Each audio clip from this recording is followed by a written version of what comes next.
All right. What we need to look at is religious tensions. 4, 5, and 6 are all three religious tensions in New England. 4 is Rhode Island. 5 are the founding of Rhode Island. 5 is the Halfway Covenant, and 6 Salem witch trials. And we're going to look at all three of these together. The religious tensions in New England, Rhode Island first, then Halfway Covenant, and then Salem witch trials. And the reason why, let's go back to our standards. It says describe the settlement of New England, semicolon, include, we went through these things: religious reasons, relations to Native Americans, King Philip's War, we talked about town meetings, and then we get in development of a legislature, and then we get down here to comma, religious tensions that led to the founding of Rhode Island, comma, the Halfway Covenant, comma, Salem witch trials. All three of those are religious tensions. So in this video might be a little bit longer. 4, 5, and 6 are going to be together because we're going to handle all three of them and look at them together as part of a theme. This theme: conflict and religious tension between colonists. Not only between the colonists themselves, but also between the colonists and their government. And if we look at that, we're going to see this tension and conflict between the colonists themselves and their government. A synonymous event that happened in the southern colonies was Bacon's Rebellion. So let's look at the background to these religious tensions. And let's go back and talk about the Puritans for a minute. Puritan beliefs and values. They were mostly, their religion was mostly Calvinist, and then the Calvinist religion was created by John Calvin during the Protestant Reformation. Calvinism has a belief in predestination. Few people, there's only a select few people that are called, and that group is called the elect. And only that small group will receive God's grace and be saved by God. So in predestination, the Puritans had this belief in predestination. Okay, the Puritans were a group that renounced the Church of England and argued that the Church of England was too elaborate in its furnishings and that its rituals, a lot of them, of the church in England was unnecessary. So they were persecuted in England, and so they left and come to the New World. Now when they get here, we see what their mission becomes.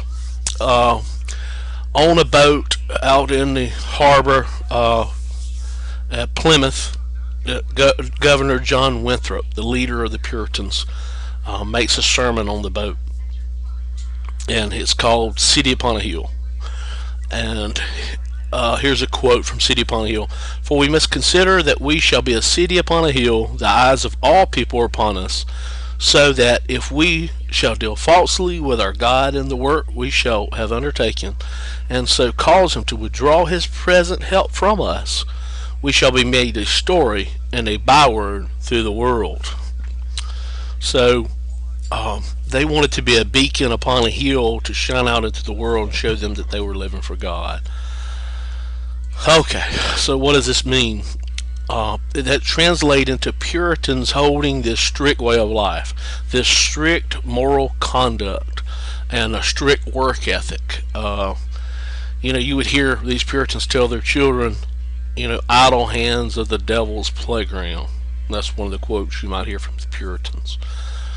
And in this City Upon a Hill, the sermon delivered by John Winthrop called on all Puritans in the Puritan community to build a model society, and that was very important for the Puritans.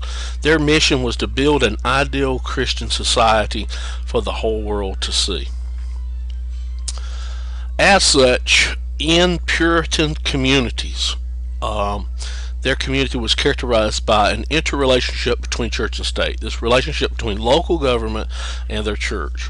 Many of the leaders and elders of the church were often leaders of the local government. Some of them even held positions as judges. To show you how serious they were, if you missed church, you had to pay a fine to the local government. and to the church. So church and state are combined in the Puritan community. Alright, so not everybody wanted this same mission. Not everybody wanted to be this strict in their religion. Not everybody wanted that religion. So the Puritan community often, punished severely those people who went against Puritan law, Puritan expectations. The Puritan community expected strict adherence and conformity to the rules of the Puritan church. And they dealt with dissent in different ways. One way was banishment. There were all sorts of other types of torture they would deal with dissent, and we're going to look at one of those in a few moments. So although the Puritans come to New England for religious freedom, they did not tolerate dissent from Puritan laws and requirements. In other words, they didn't accept other religions or other ideas or other rules other than their own. So they were religiously intolerant. So if we look back at these religious tensions that are going to occur, they occur because of the beliefs and ideals of the Puritans and their expectations and their mission of the Puritan community.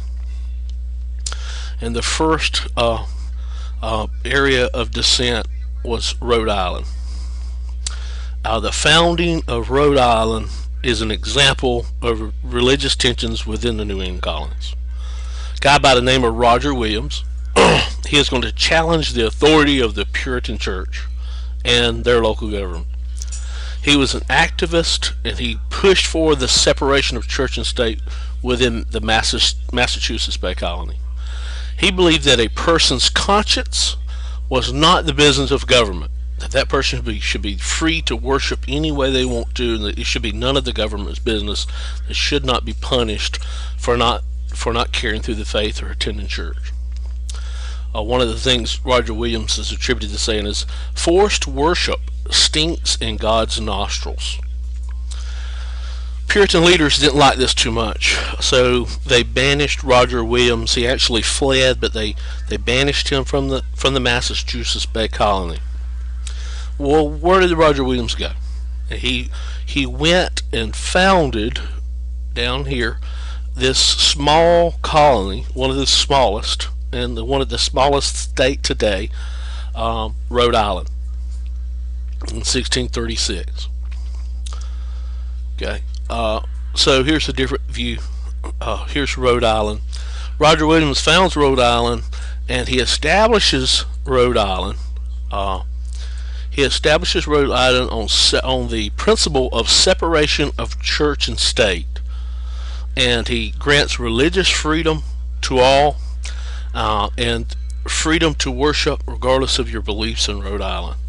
This is a very early democratic principle that we cherish today, to be able here in the United States to freely worship the way we want to, and this wall of separation between church and states that we have today make sure that our government doesn't force us to do what we want to believe what we don't want to believe.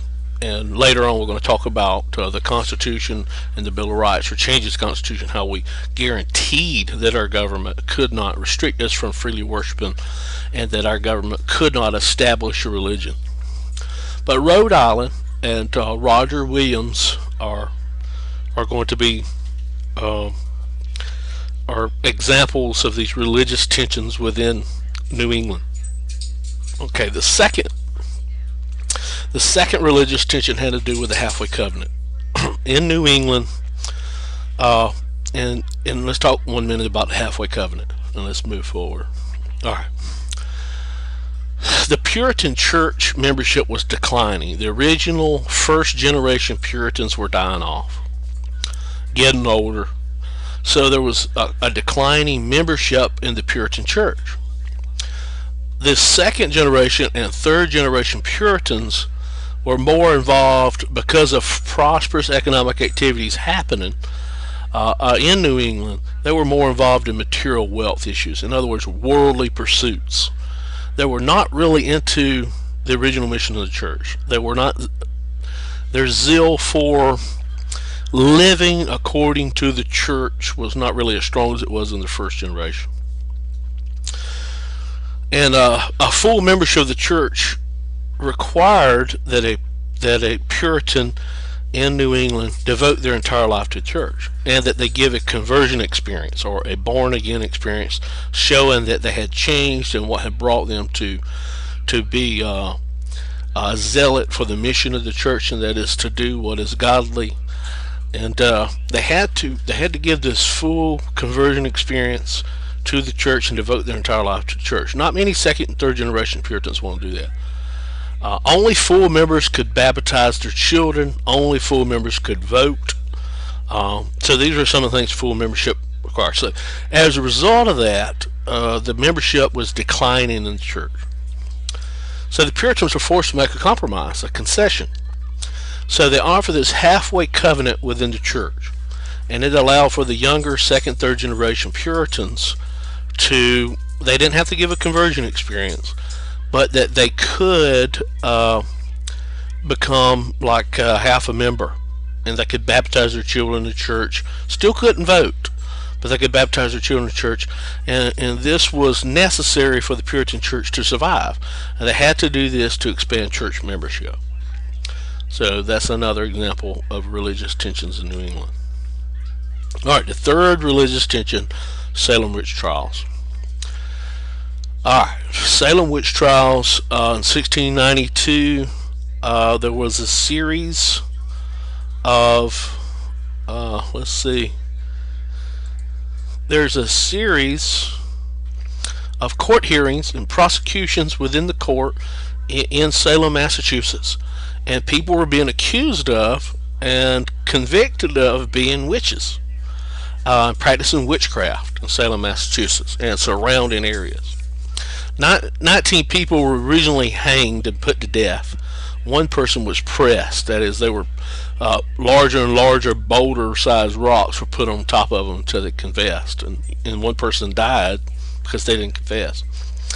So all of these prosecutions of people accused of witchcraft in a court of law, it really exemplified unsettled social and religious conditions in Massachusetts, and how religion and government mixed together, and a government establishing a religion often ends in disastrous results. And so these, all three of these things, the creation of Rhode Island because Roger Williams was run out of town, because he wanted separation of church and state, and then the halfway covenant, the Puritan church had to boost its membership in the church, because the belief of these second, third generation Puritans was waning away.